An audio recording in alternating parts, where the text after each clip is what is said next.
October 16th, 2022. This is horrible. I'm furious right now. But I'm also depressed as hell. I know what I have to do. It's just killing me that I have to do it. It's fresh, and it hurts a lot. My wife didn't come home last night. She went out with a couple of girlfriends, which is pretty normal for her. She's normally back around 2 a.m. on these nights, so I waited up. Around 2:30, I called to check in. She answered, and I could hear people in the background. She told me they went to a party but were leaving in a couple of minutes. She wasn't home by 3, so I texted. It delivered, but no reply.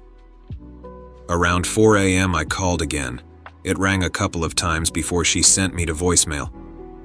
My wife finally came stumbling through the door at 6:47 a.m. this morning.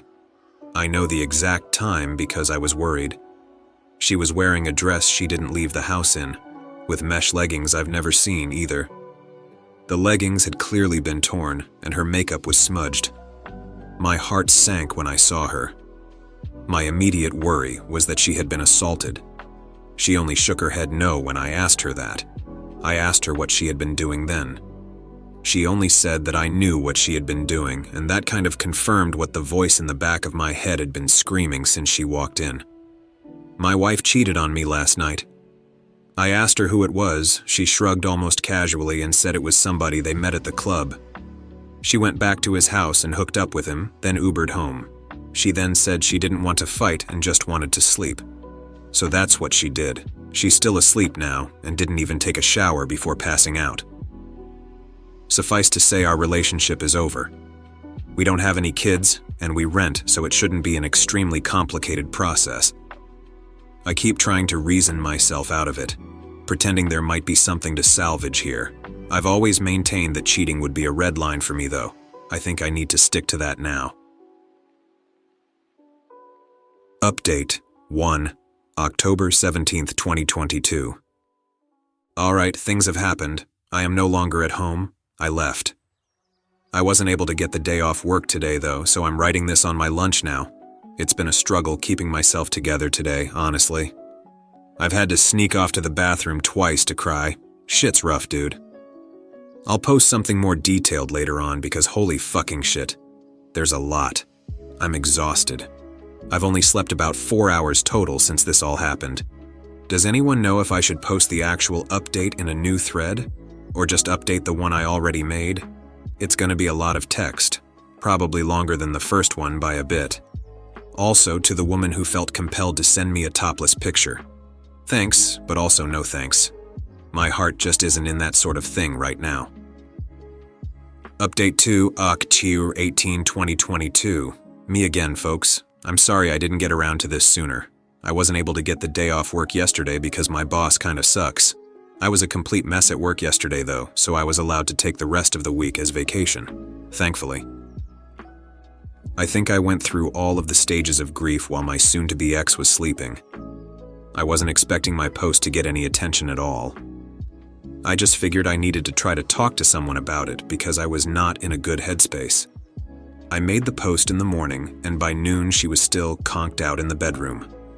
I had processed things a bit more, and I had a rough plan in my head that I was starting to set in motion. I made a short list of questions I wanted answers to, gathered up all my important documents, laptop, etc. Then I went into the bedroom and started packing myself a suitcase. I know a lot of folks wanted me to kick her out. I did consider it, but honestly, I'm not overly attached to this place. We just rent, and I'm in a lucky enough situation to be able to say that paying half the rent for a few months isn't going to financially end me. It'll sting a little bit, I won't lie. But I'll make it, and I feel like being around this place is only going to remind me of her anyway. I need to be looking forward, not back. She ended up waking up about halfway through me packing my suitcase. There was momentary confusion as she looked around the room, then she just started bawling.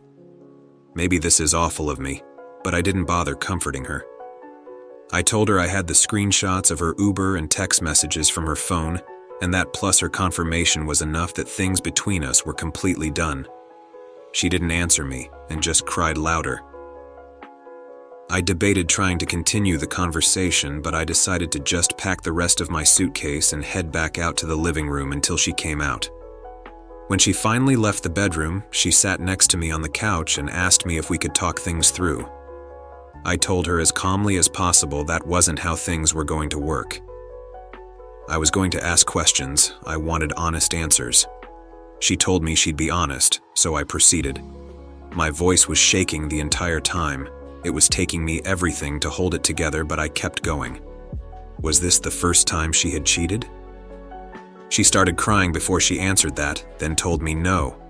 She had cheated on me multiple times over the course of our relationship. It was, and I'm going to use her words exactly here, just sex, a way for me to let off steam. None of it ever meant anything. I wrote a comment shortly after making my post that all the love couldn't just fade away in one swoop. Well, it can. It hit me right then that I wasn't dealing with my wife.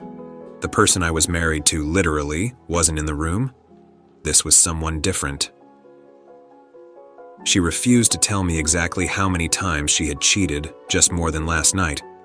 Had she used protection? No hesitation from her before she nodded her head emphatically. She seemed surprised I'd even ask that. I'm still going to get tested just to be safe. I did some research into timing and I'm going to look after it. Were her friends also cheating on their spouses? Yes and no. I tried to get her to tell me which of her friends were cheating so I could get in contact with their spouses. She probably should have, because her refusal led to me messaging pretty much the romantic partner of every one of her girlfriends I could find on social media. There are a couple I don't know or couldn't find, but I did my part. Why did she do it? This was the answer that gutted me the most. I'm going to use her exact words again. I need to have sexual variety. I told her that it's not like our sex life is dull. She clarified. It's not the same as something new. I didn't even have a response to that one. I had expected something about me working too much, or not supporting her emotionally. Nope. She just fucked other guys because she felt like it and wanted to have some fun. When I didn't respond, she started asking me about counseling and therapy. I reiterated that our relationship was over. I'd be leaving. What she did next disgusted me. My ex actually tried to have sex with me. She put her hands on me and started trying to take off my clothes. I felt like I wanted to vomit and pushed her away after a couple of seconds. She just kept telling me that she would figure out a way to fix it, that we would work through it together. I told her that there was no way, and she started bawling again. She went to the bathroom and locked herself inside. I was just sick of everything at that point. I called her mother and told her what was going on. The full story too, the cheating, the questions I had asked, and the fact I was leaving. I've always had a good relationship with my ex's parents. They both decided to drive to town, which is about an hour for them. Once I knew someone was on the way, I just grabbed my things and left. Her waterworks in the bathroom were just annoying me because it felt hollow to me, especially given the answers to my questions. I ended up packing another bag before I left and took all the things that I could think of that I felt sentimental attachment to with me. I found a parking lot and sat in my car until I was able to get in contact with a buddy for a place to crash. I tried to take a nap, but I was running on way too much adrenaline. I knew when her parents had made it to the apartment because she started calling me. When I didn't answer those, she started texting me. She had gone from sad and crying to furious. Apparently, I'm a fucking piece of shit for telling her mom everything. Oops, I'm not sorry. I've received roughly 100 texts from her since leaving. They range from name-calling all the way to begging me to come back, to sending me pictures of the food she ate for some reason. I haven't responded to any of them. I feel like I said my piece before leaving. So that's where I'm at now. We didn't have joint finances, so that part was easy. I canceled all the subscriptions that go to my credit card just to be sure, and changed all my important passwords. I'm crashing on a friend's couch for the next bit, but I've got some feelers out to some short-term rental places until I can find something more permanent. I've got feelers out for a divorce attorney too. A co-worker of mine had a recommendation, so barring something better, I'll probably go with them. I also wanted to say that I was shocked how supportive everyone was. And thank you for that. Truly, from the bottom of my heart. It isn't easy for me to talk about emotional things with people close to me. This was an invaluable venting place for me. Thank you all so much. Final update.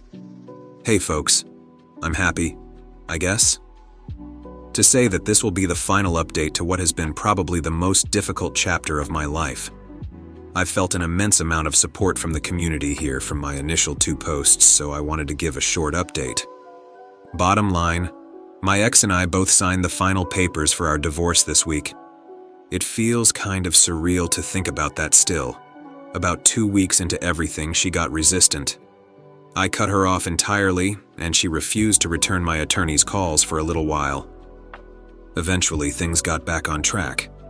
As for the infidelity itself, I don't have a ton more details to share with you. We did a short mediation, and by that time I didn't feel there was any remorse on her end. I've talked about that a lot with my therapist.